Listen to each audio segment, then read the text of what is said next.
ان الحمد لله نحمده ونستعينه ونستغفره ونعوذ بالله من شرور انفسنا ومن سيئات اعمالنا من يهده الله فلا مضل له ومن يضلله فلا هادي له واشهد ان لا اله الا الله وحده لا شريك له واشهد ان محمدا عبده ورسوله اما بعد فان خير الحديث كتاب الله وخير الهدي هدي محمد صلى الله عليه وسلم وشر الأمور محدثاتها وكل محدثة بدعة وكل بدعة ضلالة وكل ضلالة في النار. أعوذ بالله السميع العليم من الشيطان الرجيم. بسم الله الرحمن الرحيم. إن الله وملائكته يصلون على النبي يا أيها الذين آمنوا صلوا عليه وسلموا تسليما. اللهم صل على محمد وعلى آل محمد كما صليت على إبراهيم وعلى آل إبراهيم إنك حميد مجيد. اللهم بارك على محمد وعلى آل محمد كما باركت على إبراهيم وعلى آل إبراهيم إنك حميد مجيد. آج 30 اگست 2014 کو ہفتے کے دن قرآن کلاس نمبر 140 میں انشاءاللہ تعالی ہم سورۃ التوبہ کی آیت نمبر 61 سے شروع کریں گے.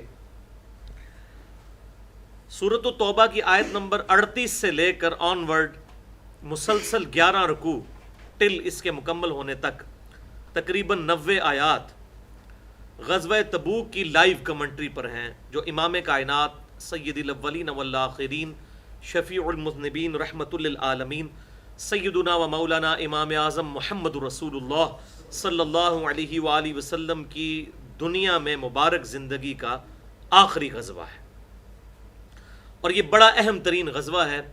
اسی حوالے سے جب ہم نے شروع میں ڈسکشن کی، جب آیت نمبر 38 سے آن ورڈ چلے، تو ہماری وہ گفتگو مسئلہ نمبر 94 کے نام سے اہل سنت پاک .com پر ہمارے یوٹیوب کے چینل کے تھرو اپلوڈ ہو چکی ہے، اور اس کا نام ہے غزوہ تبوک میں مومنین صحابہ علیہم رضوان اور منافقین کے کردار کا فرق.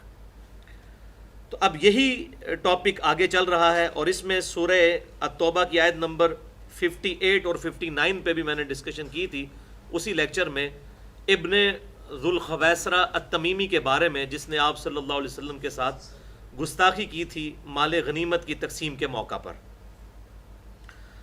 اور اسی کانٹیکسٹ میں پھر اگلی آیت سورۃ التوبہ کی آیت نمبر 60 نازل ہوئی. اللہ تعالیٰ نے زکوٰۃ کے مصارف خود بیان فرما دیے کہ زکوٰۃ کے 8 مصارف ہیں، جس پہ ہم نے ڈیٹیل کے ساتھ تقریباً 180 منٹ گفتگو کی ہے 2 نشستوں میں. زکوٰۃ و صدقہ کی فضیلت پہ، اہمیت پہ، اور اس کے جدید تقریباً 70 کے قریب جدید اور قدیم فقہی احکام و مسائل پہ. اب آیت نمبر 61 سے شروع کرتے ہیں. اعوذ باللہ السمیع العلیم من الشیطان الرجیم. بسم اللہ الرحمن الرحیم. وَمِنْهُمُ الَّذِينَ يُؤْذُونَ النَّبِيَّ، اور ان میں ایسے بھی ہیں جو اذیت دیتے ہیں، تکلیف دیتے ہیں نبی صلی اللہ علیہ وسلم کو. یعنی قانوناً وہ آپ صلی اللہ علیہ وسلم کے صحابہ میں ہی موجود ہیں، لیکن اصل میں وہ منافق ہیں، اپنی منافقت کو چھپاتے ہیں، اور آپ صلی اللہ علیہ وسلم کو اپنی زبان سے تکلیفیں دیتے ہیں. اور کیا کہتے ہیں؟ وَيَقُولُونَ هُوَ أُذُنٌ، اور یہ کہتے ہیں کہ نبی تو نرا کان ہی ہے، یہ کانوں کا کچا ہے. وَلِعَوْذُ بِاللَّهِ تَعَالَى. جیسے کان سوچنے سمجھنے کی صلاحیت نہیں رکھتے اور کان کا کام صرف بات کو سننا ہوتا ہے، تو نبی صلی اللہ علیہ وسلم بھی ہمارے اس طرح کے بہانوں کو سن لیتے ہیں، اور اس کے مقابلے پر آپ صلی اللہ علیہ وسلم ہم پر کوئی سختی نہیں کرتے، حالانکہ یہ آپ کی شفقت تھی. آپ صلی اللہ علیہ وسلم جیسے انٹلیکچوئل آدمی کو، جن کو دعوت و تبلیغ کا کام کرتے ہوئے تقریباً 20-21 سال گزر چکے تھے، فیس ریڈنگ سے پتہ چل جاتا تھا کہ یہ بندہ منافق ہے اور بہانہ کر رہا ہے غزوہ تبوک سے بھاگنے کے لیے. کبھی کہتا ہے میری بیوی بیمار ہے، کوئی کہتا ہے آ کے میرا بچہ بیمار ہے، کوئی اور عذر پیش کرتا ہے. تو جب وہ آپس میں مل بیٹھتے تھے تو کہتے تھے کہ یہ نرے کان ہی ہیں، یہ کانوں کا کچا ہے نبی. بولے اعوذ باللہ تعالی. قل اذن خیر لکم، اے محبوب صلی اللہ علیہ وسلم فرما دو کہ ہمارے نبی کو تم یہ کہہ رہے ہو کہ وہ کانوں کا کچا ہے، تو ان کا کانوں کا کچا ہونا بقول تمہارے یہ تمہارے لیے بہتری ہے. کیوں؟ یؤمن باللہ و یؤمن للمؤمنین ورحمۃ للذین آمنوا منکم، یہ نبی صلی اللہ علیہ وسلم تو اللہ پر ایمان لانے والے ہیں اور مومنین کی باتوں کا یقین کرنے والے ہیں، اور رحمت ہے ایمان لانے والوں کے لیے۔ یعنی آپ چونکہ ایمان لانے والوں کے لیے رحمت ہے، لہٰذا آپ کی اس رحمت کی صفت ہے، اس کا تقاضا ہے کہ وہ ایمان لانے والے جو دراصل ایمان نہیں لے کر آئے، اندر سے پکے منافق ہیں، اور وہ اس بات پہ خوش ہیں کہ آپ صلی اللہ علیہ وسلم ہمارے بہانے سنتے ہیں تو ان کو پتہ ہی نہیں چلتا کہ ہم تو جھوٹ بول رہے ہوتے ہیں، تو اے نبی تم فرما دو کہ یہ رحمت ہے تمہارے لیے، اور نبی صلی اللہ علیہ وسلم کا یہ مومنین کے اوپر رحمت للعالمین جو آپ کو بنا کر بھیجا گیا اس کا تقاضا ہے، کیونکہ قانوناً تو وہ یا ایھا الذین آمنوا میں ہی داخل تھے۔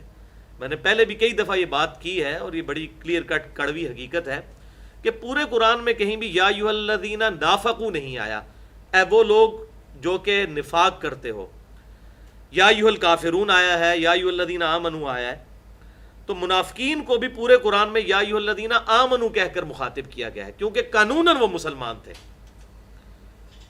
ان کے بارے میں کسی کو اندر سے نہیں پتا تھا یہ کافر تھے۔ جیسا کہ صحیح مسلم میں حدیث ہے، عبداللہ ابن مسعود رضی اللہ تعالیٰ عنہ کہتے ہیں کہ آپ صلی اللہ علیہ وسلم کے مبارک زمانے میں اگر کوئی شخص سخت بیمار ہوتا، حتیٰ کہ وہ 2 بندوں کے سہارے چل کر مسجد میں آ سکتا، 2 بندوں کے سہارے، تو وہ بھی مسجد میں ہی آ کے نماز پڑھتا تھا، کہیں اسے منافق شمار نہ کر لیا جائے۔ تو منافقین بھی مسجد میں جماعت کے ساتھ نمازیں پڑھتے تھے آپ صلی اللہ علیہ وسلم کے پیچھے، قانوناً وہ مسلمان تھے، قانوناً وہ صحابی بھی تھے، لیکن دراصل وہ منافق تھے۔ اور پھر اس طریقے سے آپس میں جب مل بیٹھتے تھے تو اس طرح کی باتیں کرتے تھے کہ دیکھو یہ کانوں کا بڑا کچے، ہم نے بہانہ کیا تو اس نے فوراً قبول کر لیا، بولے اعوذ باللہ تعالیٰ۔ تو اللہ تعالیٰ فرما رہا ہے کہ آپ صلی اللہ علیہ وسلم چونکہ مومنین کے لیے بلکہ پوری کائنات کے لیے رحمت للعالمین بنا کر بھیجے گئے ہیں، یہ آپ کی رحمت کا تقاضا ہے، ورنہ تمہاری جو حالت ہے، جس طرح کی تم بہانے اڈاپٹ کر رہے ہو، ایک سمجھدار آدمی کو سمجھ آ جاتی ہے کہ یہ سب کچھ جھوٹے بہانے ہیں۔ اب اللہ تعالیٰ کی طرف سے گاڑا فتویٰ آ رہا ہے ان لوگوں کے لیے، والذین یؤذون رسول اللہ، وہ لوگ جو رسول اللہ صلی اللہ علیہ وسلم کو دکھ دیتے ہیں، اذیت دیتے ہیں، لہم عذاب علیم، ان کے لیے ہے دردناک عذاب، صرف عذاب نہیں، دردناک عذاب۔ یحلفون باللہ لکم لیرضوکم، اے مسلمانوں یہ اللہ کی قسمیں اٹھاتے ہیں تمہارے سامنے تاکہ تم ان سے راضی ہو جاؤ۔ ظاہر ہے کہ وہ ہے تو قانوناً تو مسلمان ہی تھے، جب ان کی گفتگو سے مسلمانوں کو اندازہ ہوتا تھا کہ یہ اندر نفاق چھپائے ہوئے ہیں تو وہ پھر قسم اٹھاتے تھے، اللہ کی قسم ہم مسلمان ہیں، ہم پہ شک مت کرو، تم نے ہمارا دل چیر لیا ہے۔ ہم تو ویسے اپنے آرگومنٹ سامنے رکھ رہے تھے کہ اب دیکھو یہ کوئی اچھی بات تو نہیں ہے، اتنی بڑی سلطنت روما، دنیا کی سب سے بڑی سپر پاور، اس سے جا کر ٹکرا لینا، 30,000 لوگوں کے ساتھ 1.5-2 لاکھ کی فوج کے ساتھ ٹکر لینا، یہ کون سے عقل کے ناخن ہے؟ لیکن جو کامل ایمان والے تھے ان کو تو پتا تھا کہ آپ صلی اللہ علیہ وسلم کی اس دعوت کے پیچھے اللہ تعالیٰ کی ذات ہے، اور یہی وجہ ہے کہ وہ 30,000 صحابہ کرام علیہم رضوان جن کے پاس آلات جنگ بھی پورے نہیں تھے، آپ صلی اللہ علیہ وسلم کی غلامی میں جب تبوک کے مقام پر پہنچے، تقریباً 550 کلومیٹر مدینہ شریف سے شمال کی طرف، تو رومن امپائر کا ہیڈ اس وقت کیسر روم 1.5-2 لاکھ فوج لے کر آیا، لیکن آپ صلی اللہ علیہ وسلم کے روب کی وجہ سے وہ مقابلے کے لیے سامنے نہیں آیا، حتیٰ کہ آپ صلی اللہ علیہ وسلم 20 دن تک وہاں رہے، آپ نے ارد گرد کے قبائل کے ساتھ سارے معاہدے کیے، اور پھر آپ صلی اللہ علیہ وسلم واپس آئے، اور آپ صلی اللہ علیہ وسلم کی دھاک انٹرنیشنل لیول پہ پھر بیٹھ گئی کہ سلطنت رومن امپائر، دنیا کی سب سے بڑی حکومت جس کی تقریباً 2/3 کے قریب دنیا کے اوپر حکومت تھی، وہ آپ صلی اللہ علیہ وسلم اور آپ کے 30,000 جانثار صحابہ کرام علیہم رضوان کا مقابلہ نہیں کر سکے۔ اور اسی دوران یہی منافقین جو بہانے کر کے رک گئے تھے اور کچھ ساتھ بھی چلے گئے صرف جاسوسی کرنے کے لیے، انہوں نے پیچھے سے مسجد درار بھی بنا لی، اس کا ذکر بھی آگے آ جائے گا۔ پھر اللہ تعالیٰ نے حکم دیا کہ اس مسجد کو آگ لگائی جائے، کیونکہ یہ منافقین تو مسلمانوں پہ 4 تکبیریں پڑھ چکے تھے کہ اتنی بڑی سپر پاور سے ٹکرانے جا رہے ہیں، 30,000 لوگ جن کے پاس اسلحہ بھی پورا نہیں ہے، اور وہ اسٹیبلش سپر پاور، یہ واپس نہیں آئیں گے زندہ بچ کے، کیونکہ ان کا یقین نہیں تھا نا کہ اللہ کے پیغمبر ہیں۔ یقین ہوتا تو ان کو پتا کہ اللہ تعالیٰ تو ابابیلوں کے ذریعے بھی اتنے بڑے بڑے لشکروں کو تباہ کر دیتا ہے۔ ایک ایسا شخص جس کی زبان میں بھی لکنت تھی، صحیح طریقے سے بول بھی نہیں سکتا تھا موسیٰ علیہ السلام، ان کے ذریعے اللہ تعالیٰ نے فرعون کی 300 سال کی حکومت کو ختم فرما دیا. یہ تو اللہ تعالیٰ جس کے لیے چاہے جو فیصلہ فرما دے.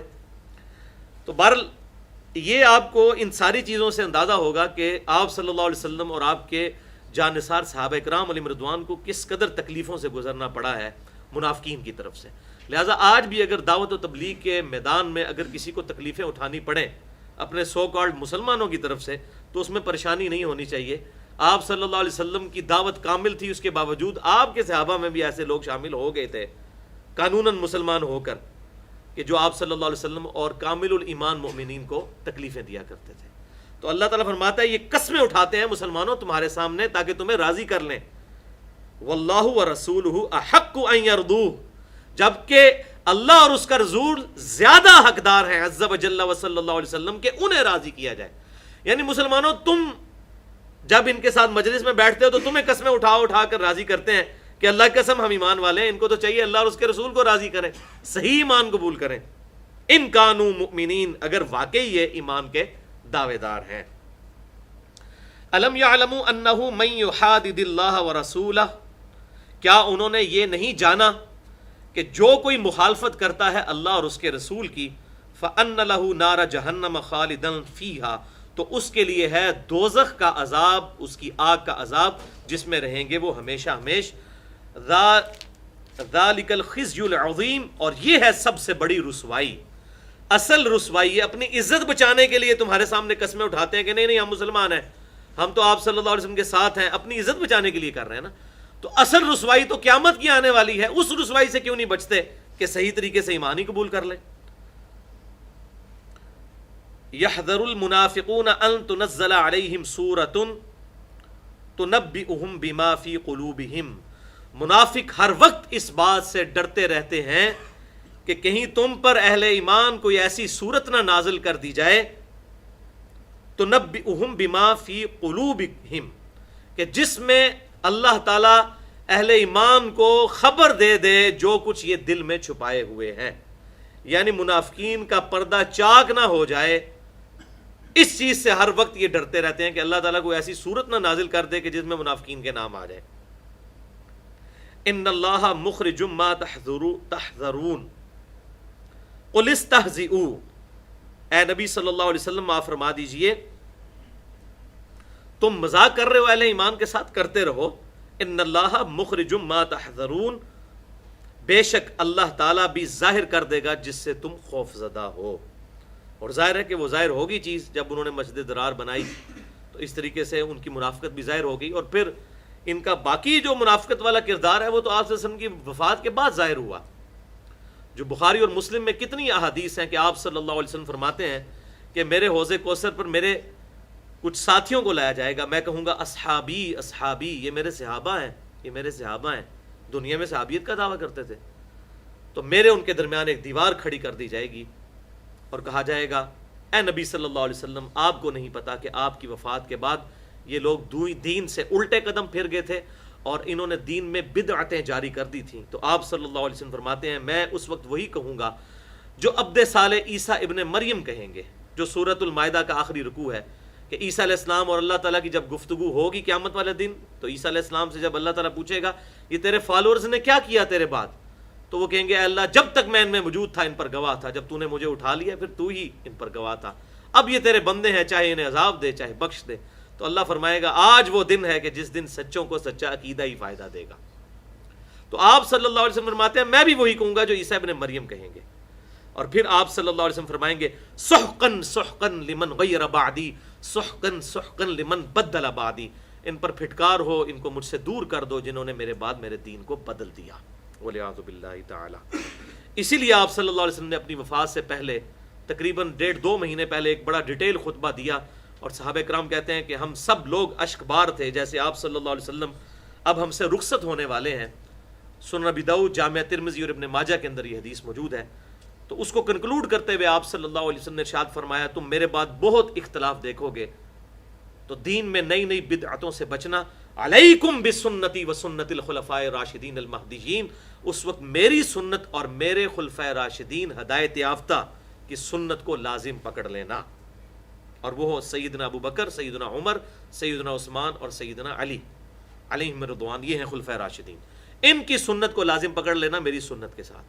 اور وہی ہوا حضرت ابو بکر صدیق کے دور میں کتنے لوگ جو ہے وہ مرتد ہو گئے، کتنے قبائل نے زکوٰۃ دینے سے انکار کر دیا، کچھ جھوٹے پیغمبر مسلمہ کذاب کے ساتھ مل گئے.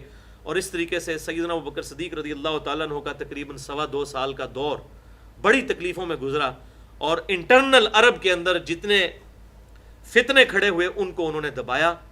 لہٰذا یہ میں آپ کو ایکسپرٹ اوپینین دے رہا ہوں کہ سیدنا عمر فاروق رضی اللہ تعالیٰ عنہ کے مبارک دور میں جتنی بھی فتوحات ہوئیں، دونوں سپر پاورز گریں. جنگ یرموک کے اندر رومن امپائر نے گھٹنے ٹیک دیے اور جزیہ دینے پر آمادہ ہو گئی اور اچھا خاصا حصہ مسلمانوں کے پاس آ گیا.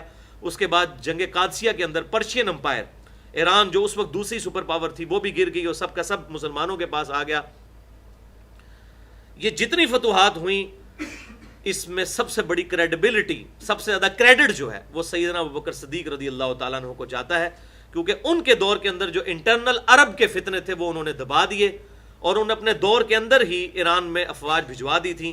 اور عراق سیدنا ابوبکر صدیق کے دور میں فتح ہو چکا تھا، عراق اس وقت ایران کا حصہ تھا. تو یہ لوگوں کی نظر سے چیز پس پردہ چلی جاتی ہے، وہ سمجھتے ہیں کہ سیدنا عمر فاروق رضی اللہ تعالیٰ کے دور میں یہ سب کچھ ہوا. اصل میں جو کریڈٹ ہے وہ سیدنا ابوبکر صدیق کو جاتا ہے کہ جنہوں نے اپنے اس 2.25 سال کے دور کے اندر جب کئی معاملات میں سیدنا عمر فاروق رضی اللہ تعالیٰ عنہ کے بھی پاؤں لڑکھڑا گئے، جب مرتدین زکوٰۃ کے ساتھ قتال کی باری آئی، اس وقت سیدنا ابوبکر صدیق رضی اللہ تعالیٰ عنہ کے کامل ایمان نے مسلمانوں کی ڈھارس بندھائی.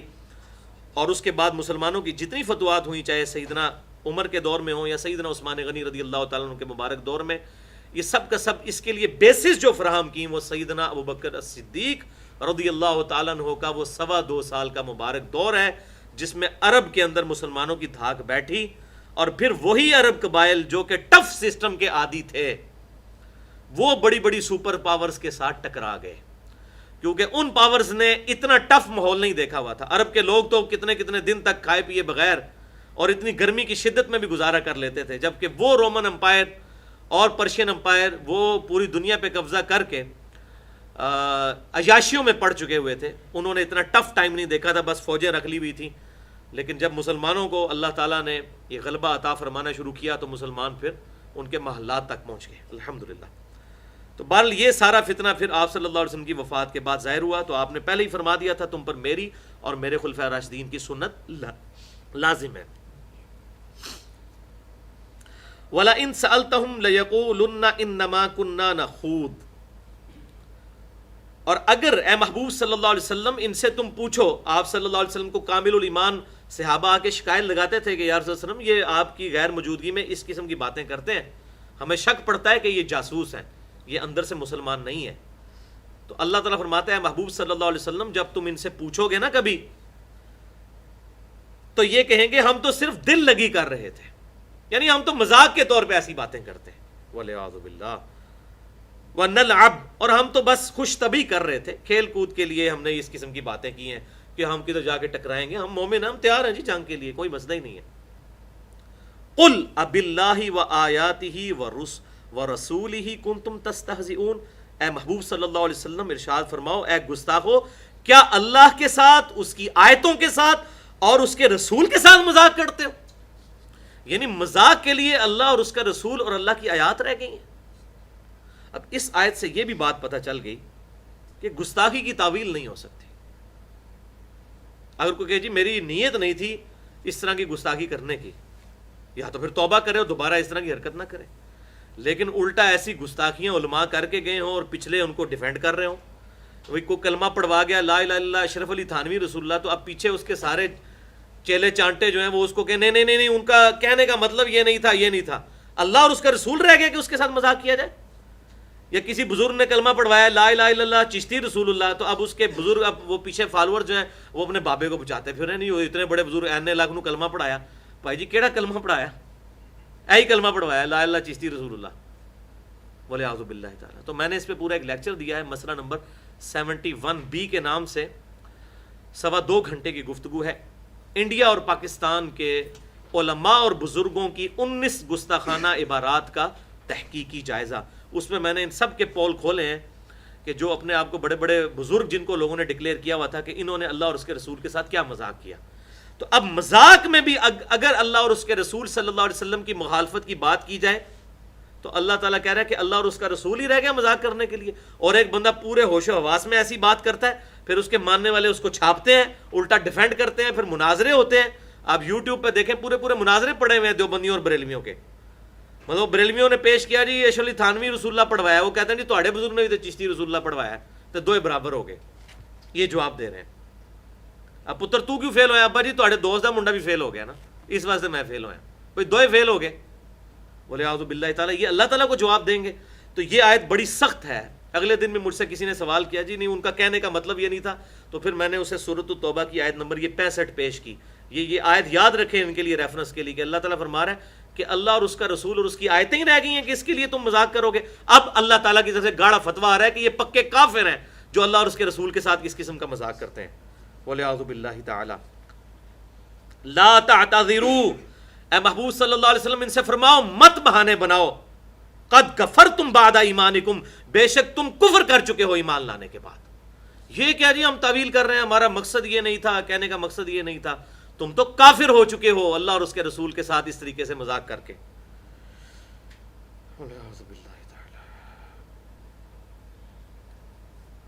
ان نعفو عن طائفة منکم نعذب طائفة بأنہم کانوا مجرمین, اگر تم میں سے ہم کسی ایک گروہ کو معاف بھی کر دیں تو دوسرے گروہ کو نہیں چھوڑیں گے کیونکہ وہ ہے ہی مجرم.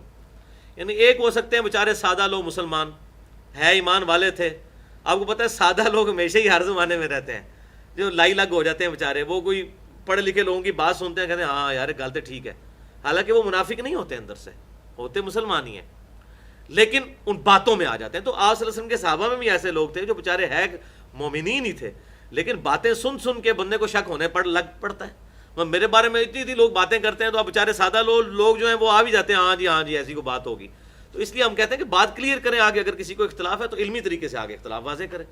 تو آپ صلی اللہ علیہ وسلم کے صحابہ کرام میں بھی ایسے لوگ تھے, تو اللہ تعالیٰ نے ان کو بینیفٹ آف ڈاؤٹ دے دیا کہ اللہ تعالیٰ ہمارے ایک گروہ کو تو ہم ضرور چھوڑ سکتے ہیں, لیکن دوسرے پکے مجرم ہیں جو جان بوجھ کے یہ کر رہے ہیں ان کے لیے کوئی معافی نہیں ہے. آپ یہ دیکھ لیں کہ یہ بالکل لگتا ہے کہ یہ آج کے دور کی باتیں ہو رہی ہیں, یہ کوئی پرانی باتیں نہیں ہیں. آج بھی دعوت حق جو بلند کرے گا اس کو انہی فیزز سے گزرنا پڑے گا. المنافقون والمنافقات,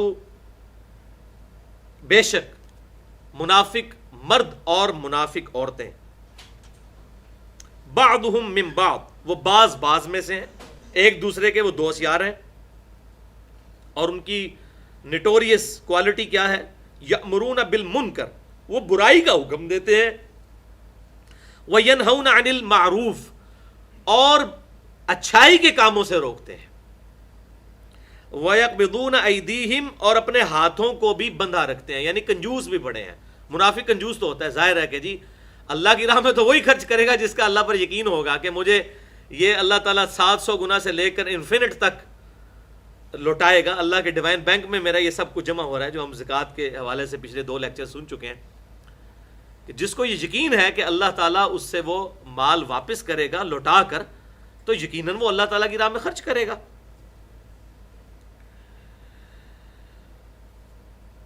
نسوا اللہ فنسیہم, انہوں نے اللہ کو بھلا دیا, اللہ نے بھی انہیں فراموش کر دیا. اب وہ اللہ کو چھوڑ چکے ہیں, خود انہوں نے اللہ تعالیٰ کو چھوڑا. اب اللہ تعالیٰ کی طرف سے ڈیوائن مہر لگی کہ اللہ تعالیٰ ان کے دلوں پر ایسی مہر لگا دے گا کہ بس اللہ تعالیٰ سے وہ غافل ہی ہو جائیں گے. بولے اعوذ باللہ. ان المنافقین هم الفاسقون, بے شک منافق ہی نافرمان ہیں, فاسق و فاجر ہیں.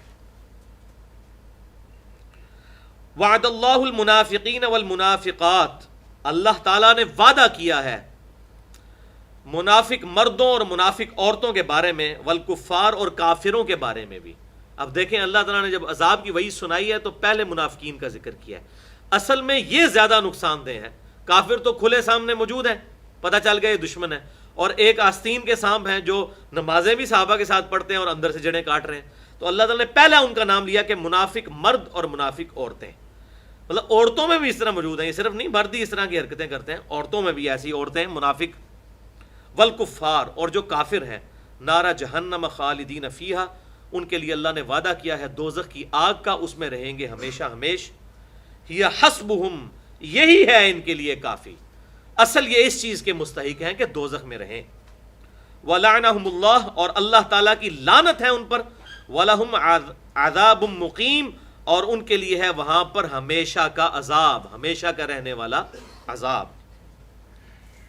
كَالَّذِينَ مِن قَبْلِكُمْ كَانُوا أَشَدَّ مِنْكُمْ، بالکل اس طریقے سے ان سے پہلے جو لوگ گزرے، یعنی ان سے پہلے بھی کئی انبیاء کرام علیہ السلام آئے اور انہوں نے اپنی قوموں کو دعوت دی، تو اس طرح کے جو منافقین ہیں وہ ان کی قوموں میں موجود تھے.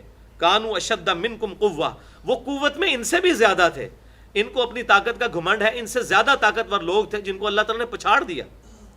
وَأَكْثَرَ أَمْوَالًا وَأَوْلَادًا، اور ان کے مال اور اولاد بھی ان سے زیادہ تھی، ان کافروں سے، ان منافقین سے جو کہ مسلمانوں کے ساتھ اس طریقے سے دو نمبری کر رہے ہیں اور اوپر سے اسلام کا لبادہ اوڑا ہوا ہے.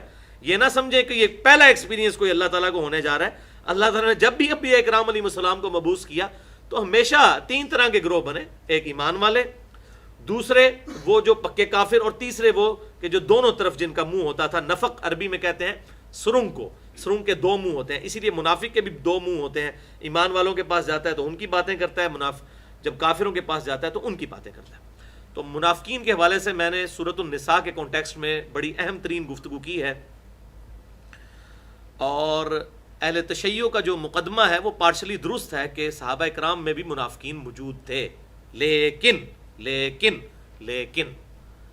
ان میں جو رافضی ہیں اور وہ اس درجے تک اترتے ہیں کہ معاذ اللہ استغفر اللہ، معاذ اللہ استغفر اللہ، ثم معاذ اللہ استغفر اللہ، سیدنا ابو بکر، عمر و عثمان کے بارے میں جو بات کرتے ہیں، اور معاذ اللہ اگر ان کو کافر کہتے ہیں تو وہ خود کافر ہے. اس پہ بالکل اتفاق ہے. اور میں نے 94 مسئلہ نمبر میں بتایا تھا کہ اہل تشیع کی کتابوں میں موجود ہے کہ جو سورۃ التوبہ کی وہ آیت مبارکہ ہے غار ثور کے کانٹیکسٹ میں، وہ اہل سنت اور اہل تشیع کے ہاں کامن حدیث ہے بخاری اور مسلم کی، اور ان کے ہاں بھی موجود ہے کہ وہ سیدنا ابوبکر صدیق کے بارے میں ہے، ان کی صحابیت قرآن سے ثابت ہے. تو یہ پارشل آدھا سچ بڑا خطرناک ہوتا ہے. تو وہ آدھا سچ ہے کہ منافقین موجود تھے، لیکن یہ لوگ منافقین نہیں تھے جنہوں نے پوری زندگی حضور صلی اللہ علیہ وسلم کے ساتھ مارے کھائیں اور پھر بعد میں ڈٹے رہے. اور سب سے بڑھ کر یہ کہ مولا علی رضی اللہ تعالیٰ عنہ نے تینوں کی بیعت کی. مولا علی کے بارے میں تو کوئی بدگمانی کر ہی نہیں سکتا اس حوالے سے، جن کے اوپر اتفاق ہے اہل سنت اور اہل تشیع کا کہ وہ شروع میں ایمان لانے والوں میں شامل ہیں. اور صحیح مسلم میں انٹرنیشنل نمبر کے مطابق 240 نمبر حدیث ہے ایمان والے چیپٹر میں کہ علی سے محبت نہیں رکھے گا مگر مومن، علی سے بغض نہیں رکھے گا مگر منافق. یہ ہماری اہل سنت کی مین سٹریم کی بکس میں موجود ہے. تو ہم تو مولا علی کی محبت کو ایمان کا حصہ سمجھتے ہیں. اگر مولا علی رضی اللہ تعالیٰ نے سیدنا ابو بکر صدیق، سیدنا عمر، سیدنا عثمان کی بیعت کی تو اس کے بعد کوئی گنجائش نہیں رہتی ہے کہ ان تین خلفاء کے بارے میں کوئی بدگمانی کرے. ورنہ تو معاذ اللہ یہی کفر جو ہے وہ حضرت علی کی طرف بھی لوٹ جائے گا کہ انہوں نے بیعت کیوں کی، وَلِعَاذُ بِاللَّهِ تعالیٰ. یہ منافقین کچھ اور تھے، وہ موجود تھے، لیکن معاذ اللہ یہ کامل الایمان مومنین کے بارے میں ایسی بات کرنا بعض غالی قسم کے رافضیوں کی طرف سے، تمام تو نہیں کرتے. ایران کے اندر تو اکثریت ایسے اہل تشیع کی ہے کہ جو خلفۂ راشدین کو مانتے ہیں. ایون ان کی طرف سے جو فلمیں بھی بن کر آ رہی ہیں، امام علی علیہ السلام ایک فلم بنی ہے تقریباً 22 قسطوں پر، سیدنا علی رضی اللہ تعالیٰ کی مبارک زندگی کے آخری 10 سال فلمائیں ہیں اور کمال انہوں نے وہ بنائی ہے. اس میں کچھ غلطیاں بھی ہیں لیکن اوورآل اپنی تھیم کے اعتبار سے تو اس میں پورا ان کا پوائنٹ آف ویو یہی ہے کہ سیدنا علی رضی اللہ تعالیٰ عنہ سیدنا ابو بکر اور عمر کی خلافت کو زندہ کرنا چاہتے تھے. جس خلافت کو سپائل کر دیا تھا سیدنا عثمان غنی رضی اللہ تعالیٰ عنہ کے دور میں چند ناتجربہ کار گورنروں نے، سیدنا عثمان نے نہیں، ان کے چند ناتجربہ کار گورنر جن کے بارے میں بخاری اور مسلم میں آتا ہے شراب پی کے وہ نمازیں پڑھایا کرتے تھے، اور پھر صحابہ میں بڑا ریونج سیدنا عثمان کے خلاف کھڑا ہوا. یہ علیحدہ سے ایک دردناک سٹوری ہے جو کہ حقیقت ہے. بہرحال سیدنا عثمان غنی رضی اللہ تعالیٰ عنہ کا آخری وقت تک سیدنا علی نے ساتھ دیا اور پوری کوشش کی کہ معاملہ اس حد تک نہ جائے. تو ان ڈاکومنٹریز میں یا ان فلموں کے اندر بھی وہ سیدنا ابوبکر صدیق، سیدنا عمر، عثمان کو صحیح طریقے سے پریزنٹ کرتے ہیں کہ وہ خلفۂ راشدین ہیں. اب یہ پاکستان کے اندر کچھ، انڈیا کے اندر جو اہل تشیع میں رافضی قسم کے لوگ ہیں وہ صحابہ کرام علیہم رضوان کے بارے میں جو بکواسات کرتے ہیں، اللہ تعالیٰ ان کو ہدایت دے. پیار محبت سے سمجھانا چاہیے. مسئلہ یہ ہے کہ ان کو یہی کچھ بتایا گیا تو اب ہمارا یہ کام نہیں کہ ہم کسی کو کافر ڈکلیئر کر کے تو اس پہ فتوے لگائیں، بلکہ اس کو بتایا جائے کہ بھائی یہ چیز کرو گے تو یہ کفر میں چلی جائے گی، آپ کو مسلمان ہی سمجھتے ہیں، تعویل کی غلطی لگی ہوئی ہے، اپنی اصلاح کر لو. یہ اصل کام کرنے والا، نہ کہ وہ مولویوں والا جو ممبروں پہ چڑھ جاتے ہیں اور پھر وہ جس کو دیکھتے ہیں اپنے مقاصد فکر کے علاوہ سب کوئی مشرک، کافر، گستاخ رسول ڈکلیئر کرنا شروع کر دیتے ہیں. یہ کوئی اسلام کی خدمت نہیں، یہ اسلام کے ساتھ دشمنی کرنے والی بات ہے. اللہ تعالیٰ فرماتا ہے کہ ان سے پہلے جو لوگ تھے وہ قوت میں بھی ان سے زیادہ تھے، مال میں بھی زیادہ تھے، اولاد میں بھی زیادہ تھے. فاستمتعوا بخلاقہم، سو لطف اٹھایا انہوں نے اپنے دنیاوی حصے کا. فاستمتعتم بخلاقکم، تو تم بھی دنیا میں جو اللہ تعالیٰ نے تمہارے لیے حصہ مقرر کیا اس سے لطف اٹھا لو. دنیا کی زندگی میں اللہ تعالیٰ روٹی روزی تمہاری بند نہیں کرے گا ان نافرمانیوں کے سبب، تو تم بھی لطف اٹھا لو. کما استمتع الذین من قبلکم، جیسا کہ تم سے پہلے لوگوں نے فائدہ اٹھایا بخلاقہم، اپنے دنیاوی حصے سے. وخذتم کالذی خاضوا، اور تم بھی لذتوں میں اسی طریقے سے ڈوب رہے ہو جس طرح وہ دنیا کی لذتوں میں ڈوب گئے تھے. اولئک حبطت اعمالہم فی الدنیا والآخرہ، یہی ہیں وہ لوگ جن کے اعمال اللہ نے دنیا اور آخرت میں برباد کر دیے. یعنی دنیا میں اگر کوئی نیکی کا کام کیا بھی تھا، کوئی اخلاقیات کا کام کیا تھا، کوئی ڈسپینسری کھول دی تھی، کوئی ہاسپٹل بنا دیا تھا، کوئی این جی او بنا لی تھی، اگر یہ اس طرح کے کام بھی کیے تھے تو اللہ تعالیٰ کے نزدیک یہ زیرو سے ملٹیپلائی ہیں اگر ایمان کامل نہیں ہے.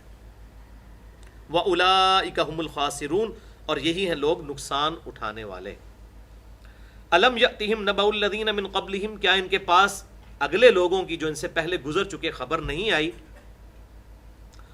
قوم نوح علیہ السلام کی قوم کی، اللہ نے ان کو کیسے غرق کیا طوفان کے ذریعے. وعاد، اور عاد کی، وثمود، اور سمود کی، وقوم ابراہیم، اور ابراہیم علیہ السلام کی قوم کی. یہ واحد مقام ہے قرآن میں جہاں ابراہیم علیہ السلام کی قوم کا ذکر آیا ہے، ورنہ پورے قرآن میں جب بھی ابراہیم علیہ السلام کا ذکر آتا ہے تو ان کا اکیلا، ان کے بیوی بچوں کا اور چند ایک ساتھیوں کا ذکر آتا ہے. یہاں پر یہ واحد مقام ہے، پورے قرآن میں یہ مقام دوبارہ کہیں نہیں آیا نہ اس سے پہلے، کہ ابراہیم علیہ السلام کی بھی کوئی قوم تھی ایسی کہ جس پہ اللہ تعالیٰ کا عذاب آیا. قوم کا تو ذکر آتا ہے لیکن عذاب کا ذکر یہاں پر آیا. وَأَصْحَابِ مدین، اور شعیب علیہ السلام کی قوم مدین. والمؤتفقات، اور وہ بستی جسے ہم نے الٹ دیا تھا، یعنی وہ ہومو سیکچولیٹی کی وجہ سے قوم لوط کو جو ہلاک کیا گیا وہ قوم. یہ ساری کی ساری قومیں اللہ تعالیٰ نے ہلاک کی تھی، ان کے سامنے موجود ہیں. اتتہم رسلہم بالبینات، ان کے پاس بھی ان کے رسول روشن دلائل لے کر آئے تھے. فما کان اللہ لیظلمہم، تو اللہ تعالیٰ ایسا نہیں تھا کہ ان پر ظلم کرتا. ولیکن کانوا انفسہم یظلمون، بلکہ وہ خود اپنی جانوں پر ظلم کیا کرتے تھے. یعنی اللہ تعالیٰ معاذ اللہ کوئی فنیٹک نہیں ہے کہ اسے کوئی لوگوں کو عذاب دے کر مزہ آتا ہے. اللہ تعالیٰ نے تو انبیاء کرام علیہ السلام کو روشن دلائل کے ساتھ، کتابوں کے ساتھ بھیجا ان کی اصلاح کے لیے، لیکن انہوں نے خود ہی حق قبول کرنے سے انکار کیا، خود اپنے اوپر ظلم کیا. اللہ تعالیٰ ان پر ظلم کرنے والا نہیں تھا.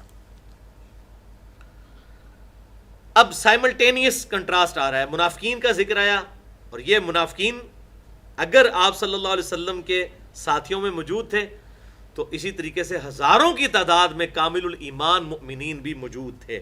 ان کا اللہ تعالیٰ ذکر فرما رہا ہے. والمؤمنون والمؤمنات، اور ایمان والے مرد اور ایمان والی عورتیں. بعضهم اولیاء بعض، یہ بعض میں سے دوست ہیں، بعض میں سے ہیں. یعنی یہ ایک آرگینک ہول ہے، ایک یہ جو ہے وہ پارٹی کا حصہ ہے جو اللہ کی پارٹی ہے. یأمرون بالمعروف، یہ حکم دیتے ہیں نیکی کا. وینہون عن المنکر، اور روکتے ہیں برائی سے. منافقین کے لیے آیا تھا کہ برائی کا حکم دیتے ہیں اور نیکی سے روکتے ہیں، اور ایمان والے نیکی کا حکم دیتے ہیں اور برائی سے روکتے ہیں. امر بالمعروف ونہی عن المنکر.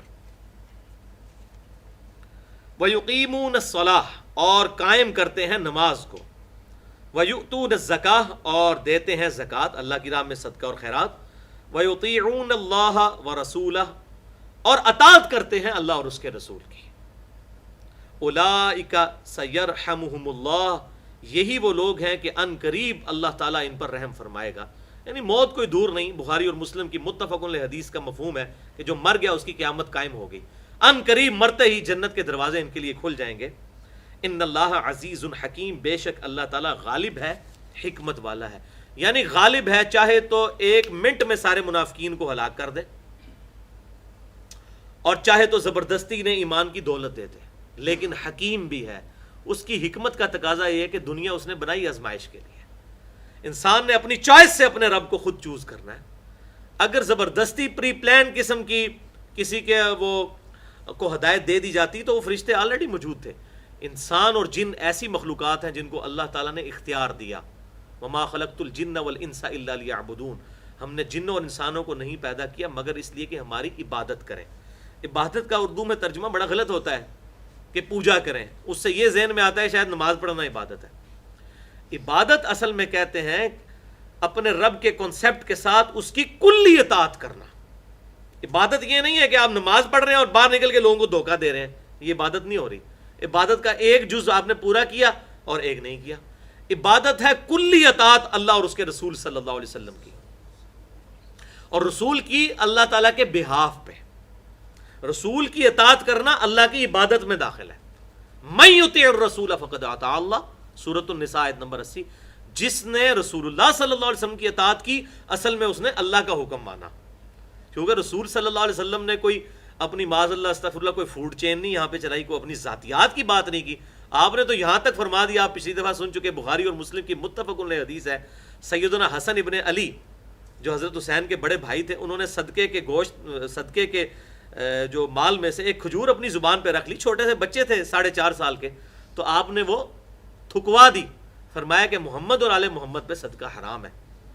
یعنی آپ صلی اللہ علیہ وسلم نے صدقہ اور خیرات بھی وصول نہیں کیا قوم سے، ورنہ تو سب پریفر کرتے کہ سید کو صدقہ لگے جی، سب سے پہلے وہ آل رسول ہیں، تو آپ صلی اللہ علیہ وسلم نے قیامت تک کے لیے اس چیز کو حرام فرما دیا۔ کوئی یہ نہ کہ ایک ان کا بڑا آیا تھا معاذ اللہ استغفر اللہ پیغمبر، اور وہ اپنی اولاد کو پال کے چلا گیا۔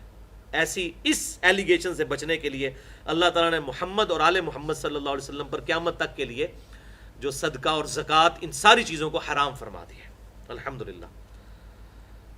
تو اللہ تعالیٰ فرما رہا ہے کہ یہ اللہ کی حکمت کا تقاضا ہے کہ اس طرح کا معاملہ نہیں کرتا، ورنہ چاہے تو وہ آنے واحد میں سب کے ساتھ سب کو ہدایت بھی دے سکتا ہے اور سب کو ان کے گناہوں کی پاداش میں ہلاک بھی کر سکتا ہے۔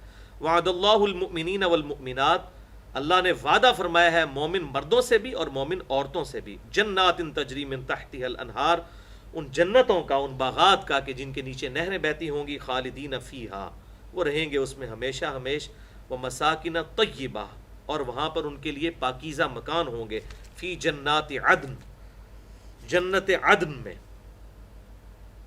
ورضوان من اللہ اکبر، اور سب سے بڑی جو نعمت ہے وہ اللہ کی رضا ہے۔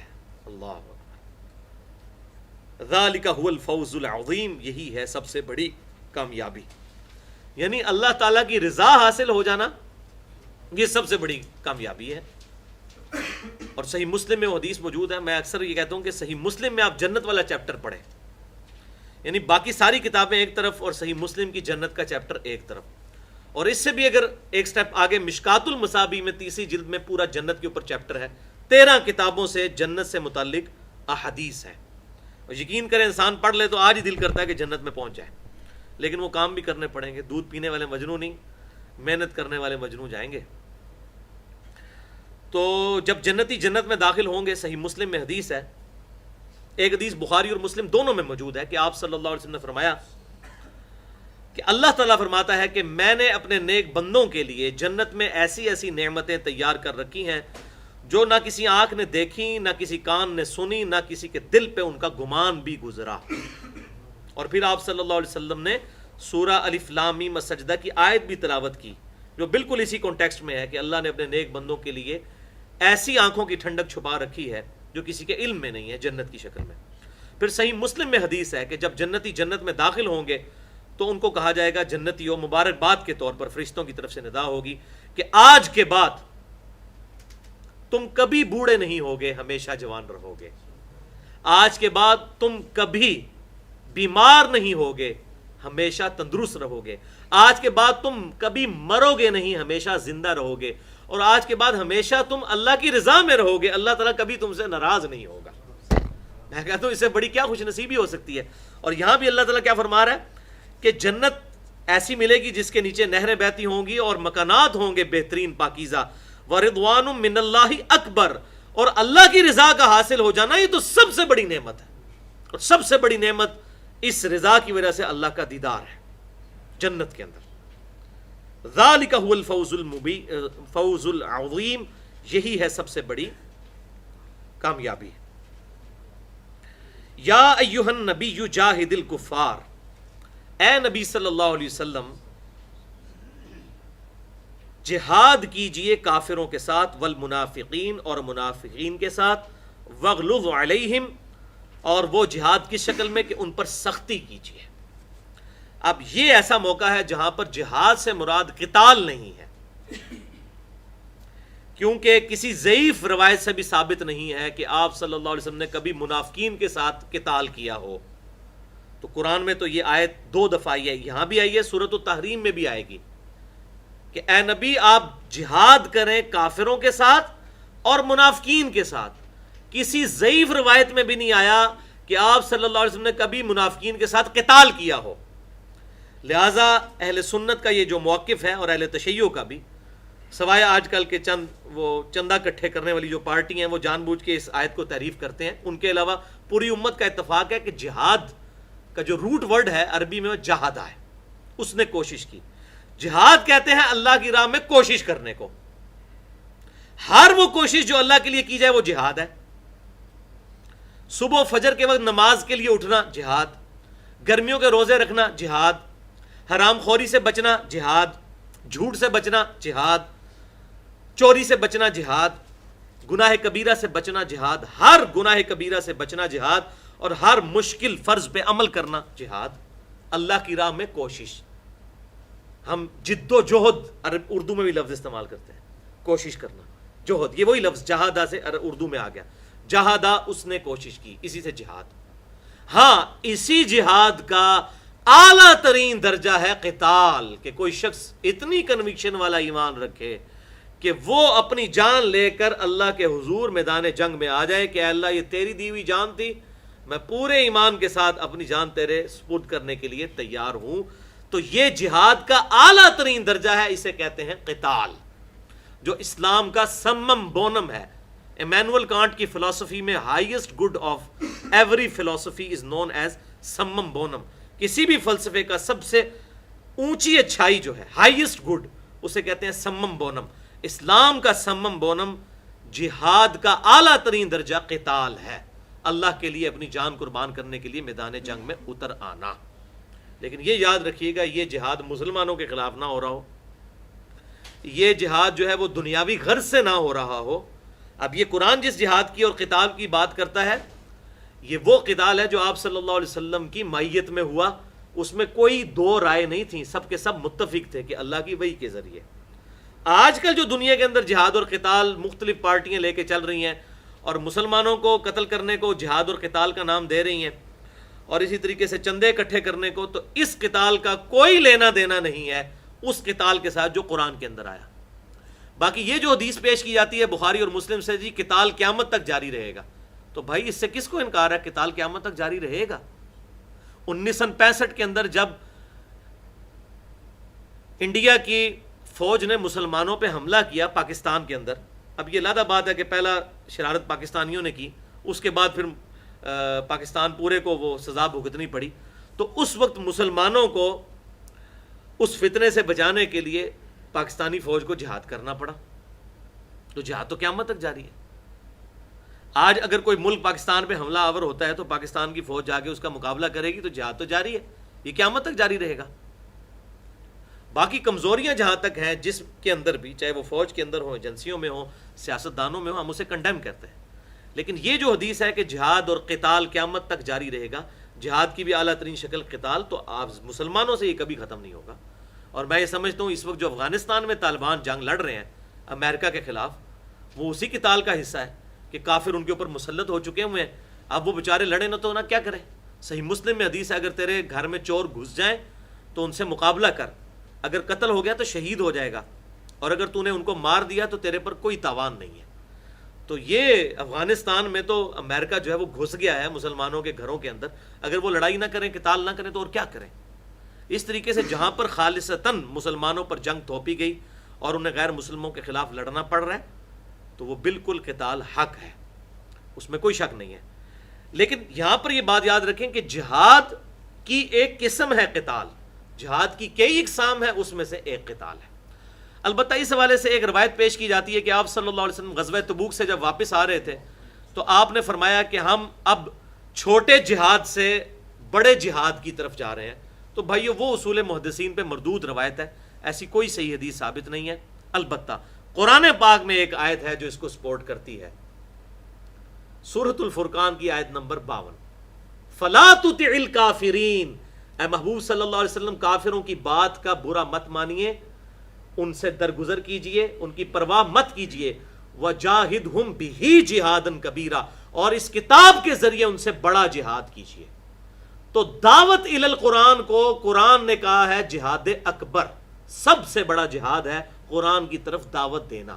اور ظاہر ہے کہ میدان جنگ میں بھی وہی اترے گا جس کا قرآن کے ساتھ کنوکشن والا ایمان بنا ہوگا، اسی کی شہادت بھی مقبول ہوگی. اب یہ مکی آیت ہے سورۃ الفرقان کی، مکے میں قتال کوئی نہیں تھا، لہٰذا مکی آیت میں کہا گیا کہ قرآن کے ذریعے بڑا جہاد کریں. وہ کون سا جہاد ہے؟ دعوت و تبلیغ کا کام، امر بالمعروف و نہی عن المنکر، نیکی کی دعوت دینا اور برائی سے روکنا، یہ ہے سب سے بڑا جہاد اس آیت مبارکہ کے تحت.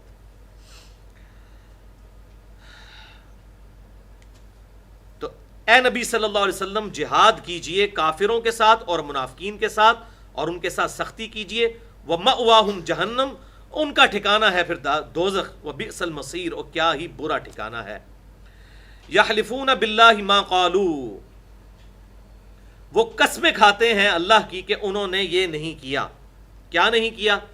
یعنی وہ بھی آ بھی جائے گی، کافی ساری ان کی چیزیں تھیں. مسلمانوں میں جب بیٹھتے تھے تو مسلمانوں کی فیور کی باتیں کرتے تھے، اور کبھی کبھار ان کے منہ سے اس طرح کی بات نکل جاتی تھی کہ منافقت کی بو آتی تھی ان میں سے. پھر وہ قسمیں اٹھاتے تھے کہ اللہ کی قسم ہم ایمان والے ہیں، ہم نے تو یہ بات مذاق کے طور پر کی. تو اب وہی جو پہلے بھی گزرا اب دوبارہ ذکر آ رہا ہے کہ یہ اللہ کی قسمیں کھاتے ہیں کہ انہوں نے کوئی ایسی بات نہیں کی. ما قالو، انہوں نے کوئی ایسی بات نہیں کی. وَلَقَدْ قَالُوا كَلِمَةَ الْكُفْرِ، حالانکہ یقیناً انہوں نے کفریہ باتیں کی ہیں. وَكَفَرُوا بَعْدَ إِسْلَامِهِمْ، اور اسلام لانے کے بعد انہوں نے کفر اختیار کر لیا ہے. وَلِعَاذُ بِاللَّهِ وَهَمُّوا بِمَا لَمْ يَنَالُوا، اور انہوں نے ایک ایسی چیز کا ارادہ کیا جس میں وہ ناکام ہوئے، اور وہ آپ صلی اللہ علیہ وسلم کی قتل کی سازش تھی. وہ میں یہاں پر بتا دیتا ہوں.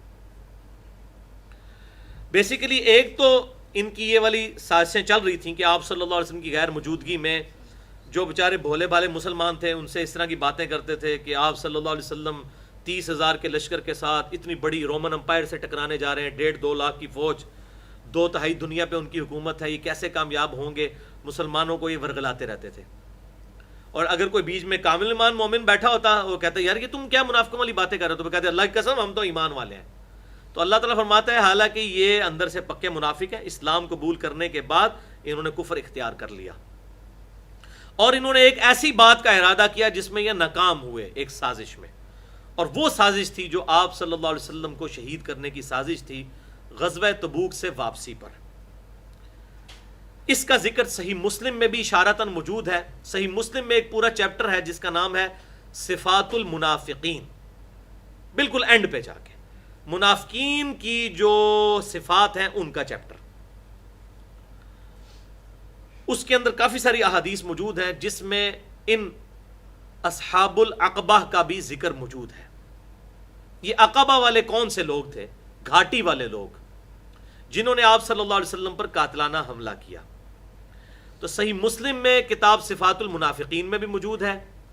مسند امام احمد میں یہ پورا واقعہ موجود ہے، اور امام بہقی کی کتاب دلائل النبوہ میں بھی یہ پورا واقعہ موجود ہے کہ آپ صلی اللہ علیہ وسلم جب اپنے آخری غزوہ تبوک سے اپنی وفات سے تقریباً آپ سمجھ لیں کہ سال پہلے کی بات ہے واپس تشریف لا رہے تھے، تو آپ صلی اللہ علیہ وسلم کو اللہ تعالیٰ نے پہلے ہی خبر دے دی تھی کہ آپ صلی اللہ علیہ وسلم پر یہ منافقین جو آپ کے ساتھ گئے ہوئے تھے، اندازہ کریں آپ، یعنی وہ صحابہ کے ساتھ شامل ہو کے ایمان والے بن کے وہاں پر گئے ہوئے تھے،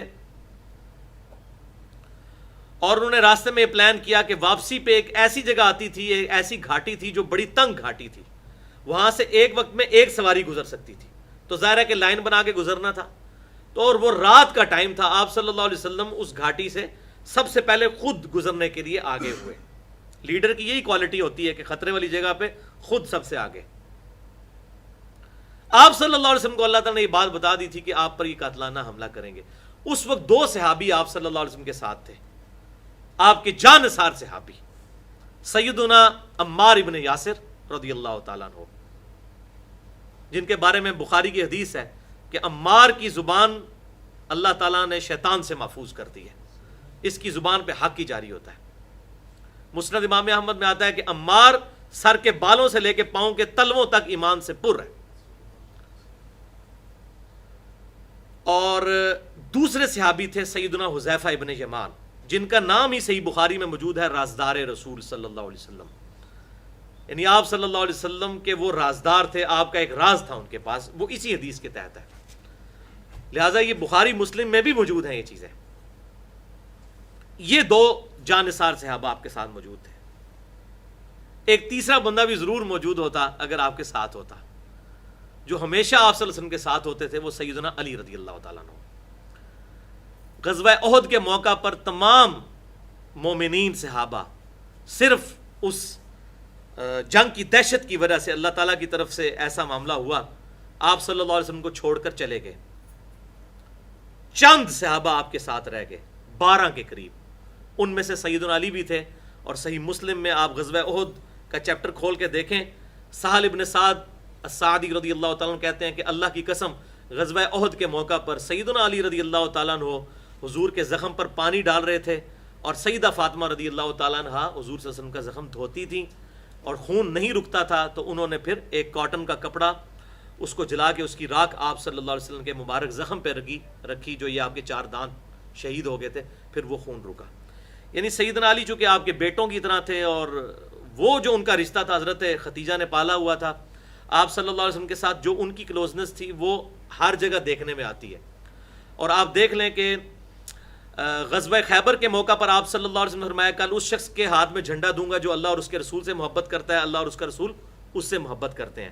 اور مسلم کے آگے الفاظ یہ ہیں کہ سیدنا عمر کہتے ہیں ہمیں پوری رات نیند نہیں آئی کہ یہ خوش نصیب کون ہوگا، اور اللہ کی قسم، حضرت عمر کے الفاظ ہیں مسلم شریف میں حضرت علی کے فضائل کے چیپٹر میں، کہ مجھے اس سے پہلے کبھی بھی یہ خواہش نہیں ہوئی تھی کہ مجھے کوئی نبی صلی اللہ علیہ وسلم عہدہ دیں سوائے اس دن کے کہ وہ جھنڈا مجھے مل جاتا، لیکن وہ حضرت علی کو بلا کر آپ صلی اللہ علیہ وسلم نے دیا۔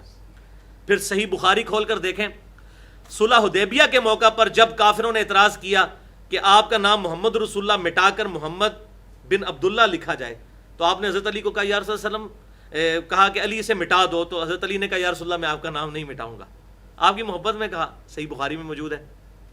تو پھر آپ نے کہا اچھا مجھے بتاؤ، آپ صلی اللہ علیہ وسلم نے وہ اپنے مبارک ہاتھوں سے مٹایا اور محمد بن عبداللہ لکھوایا۔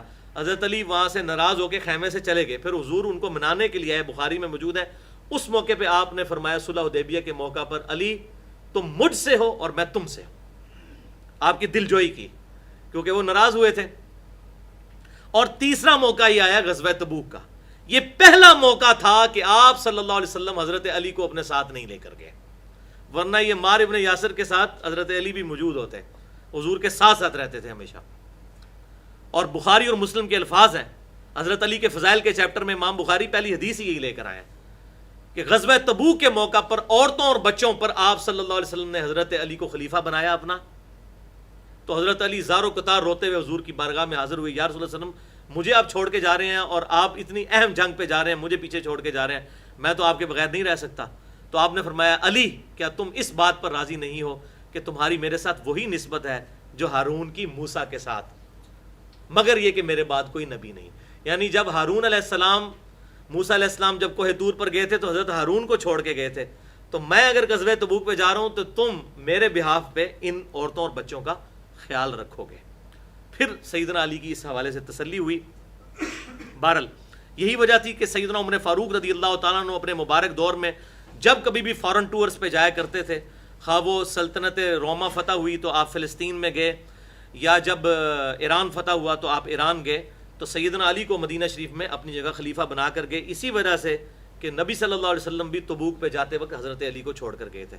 بہرحال یہ 2 صحابہ حضرت عمار ابن یاسر اور حذیفہ ابن یمان رضی اللہ تعالیٰ عنہ، یہ حضور صلی اللہ علیہ وسلم کے ساتھ تھے، انہوں نے جانثاری دکھائی 12 نقاب پوش لوگوں نے رات کے اندھیرے میں آپ صلی اللہ علیہ وسلم پر اس تنگ گھاٹی میں غزوہ تبوک سے واپسی پہ حملہ کر دیا.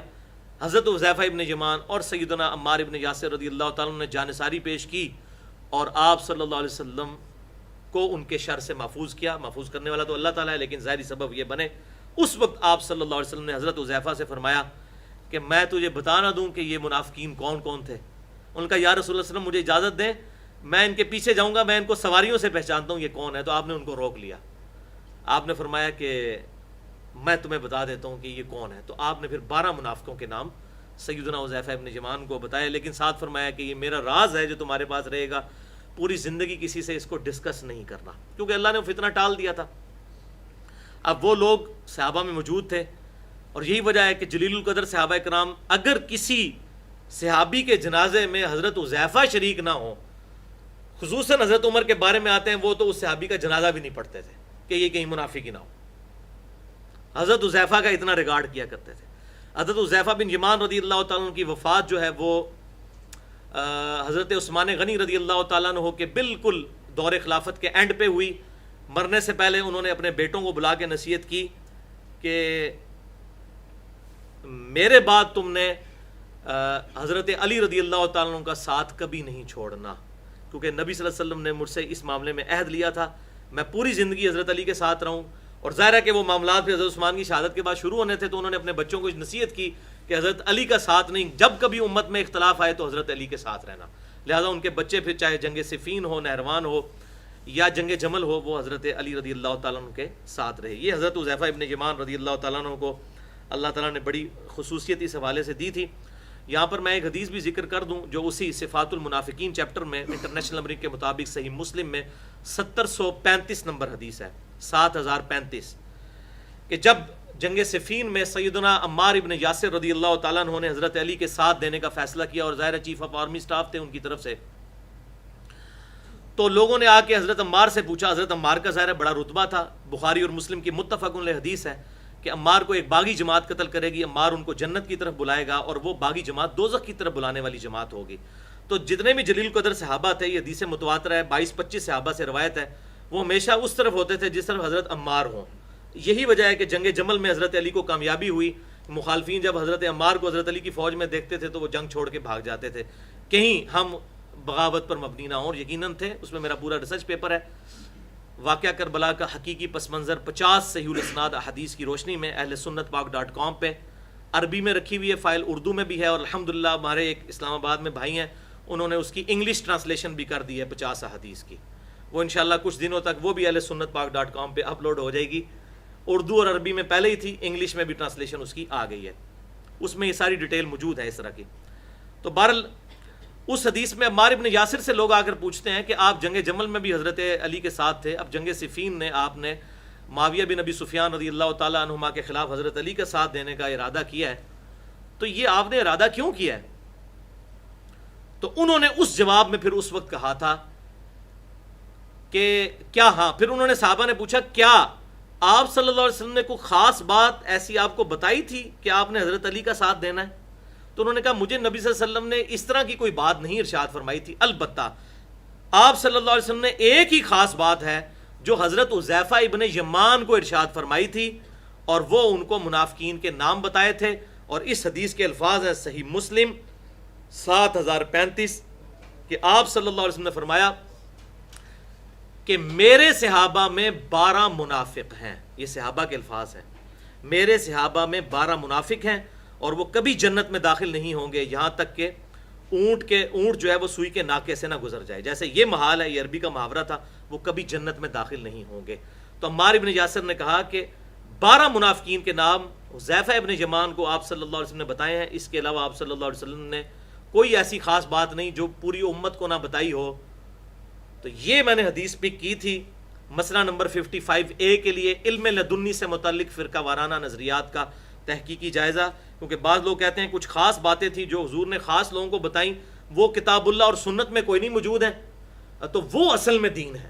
تو وہ حضرت حذیفہ ابن یمان رضی اللہ تعالیٰ عنہ کو منافقین کے نام بتا دیے تھے، وہ کوئی دین نہیں ہے، نہ ہمارا ان سے کوئی لینا دینا ہے کہ آج ہمیں پتہ بھی چل جائے تو اسے کیا ہو جائے گا. تو اس طرح کی آدھی آدھی باتیں پک کرتے ہیں، تو وہ میں نے اس میں ڈیٹیل سے اس حدیث کو بریف کیا ہے، اور بیسیکلی وہی صحابہ ہیں جن کے بارے میں آئے گا اصحابی اور حضور صلی اللہ علیہ وسلم کے بعد انہوں نے اس قسم کے معاملات کیے۔ اللہ تعالی ہمارے بھی ایمان کی حفاظت فرمائے۔ اس آیت کو مکمل کر لیتے ہیں تاکہ یہ ہمارا ٹاپک مکمل ہو جائے۔ تو یہ پورا واقعہ تھا جو آپ صلی اللہ علیہ وسلم پر قاتلانہ حملہ ہوا غزوہ تبوک کے موقع پر۔ تو اللہ تعالیٰ فرماتا ہے بے شک انہوں نے اس سے پہلے ایک جرت اس طرح کی تھی، وما نقموا الا ان اغناہم اللہ ورسولہ من فضلی، کیا انہیں یہی بات ناگوار گزری ہے کہ اللہ اور اس کے رسول نے ان کو اپنے فضل سے غنی کر دیا؟ یعنی حضور صلی اللہ علیہ وسلم مال غنیمت میں انہی نیو مسلم کو اتنے اتنے تحائف دیتے تھے، مؤلفۃ القلوب تھے یہ لوگ، تالیف قلب کے لیے حضور صلی اللہ علیہ وسلم ان کو 100 اونٹ بھی گفٹ کرتے تھے کہ چلو نیو مسلم ہے، اسلام کی محبت ان میں پیدا ہو۔ تو اللہ تعالیٰ نے یہ بات تانے کے طور پر کی ہے کہ حضور نے اتنا نوازا انہیں، اللہ نے ان کو اتنا نوازا، سینکڑوں اونٹ ان کو مال غنیمت کے غزوہ حنین کے موقع پر گفٹ کیے۔ کیا یہ جس کو وہ اردو میں کہا جاتا ہے کہ جس خالی تھالی میں کھانا اسی میں چھید کرنا، کہ انہوں نے اتنا کچھ اللہ اور اس کے رسول سے لے کر کھایا، یہ وجہ بنی کہ انہوں نے اللہ اور اس کے رسول کے ساتھ خیانت کی۔ فَإِن يَتُوبُوا يَكُ خَيْرًا لَّهُمْ، دیکھ لیں اللہ تعالیٰ کی رحمت کا دروازہ اب بھی کھلا ہے، اگر وہ اب بھی توبہ کر لیں تو ان کے لیے بہتر ہوگا۔ وَإِن يَتَوَلَّوْا يُعَذِّبْهُمُ اللَّهُ عَذَابًا أَلِيمًا، اگر یہ روگردانی کریں گے تو اللہ تعالیٰ انہیں دردناک عذاب دے گا، فی الدنیا والآخرہ، دنیا کی زندگی میں بھی اور آخرت کی زندگی میں بھی۔ وَمَا لَهُمْ فِي الْأَرْضِ مِنْ وَلِيٍّ وَلَا نَصِيرٍ، اور اس روئے ارض پر کوئی بھی ان کا نہ دوست ہوگا نہ پشت پناہ ان کی مدد کرنے والا۔ ظاہر ہے کہ جب اللہ تعالیٰ ہی کسی کے ساتھ دشمنی کرے تو پھر اللہ تعالیٰ کی دشمنی کے مقابلے پر کوئی شخص کسی کا مددگار نہیں ہو سکتا۔ اللہ تعالیٰ سے دعا ہے جو حق بات میں نے کہی اللہ تعالیٰ ہمارے دلوں میں راسخ فرمائے، اگر جذبات میں میرے منہ سے کوئی غلط بات نکل گئی تو اللہ تعالیٰ ہمارے دلوں سے معاف کر دے، ہمیں کتاب و سنت کی تعلیمات پر عمل کر کے دوسرے بھائیوں تک پہنچانے کی توفیق عطا فرمائے۔ سبحانک اللہم و بحمدک، اشہد ان لا الہ الا انت، استغفرک و اتوب الیک، وما علینا الا البلاغ المبین۔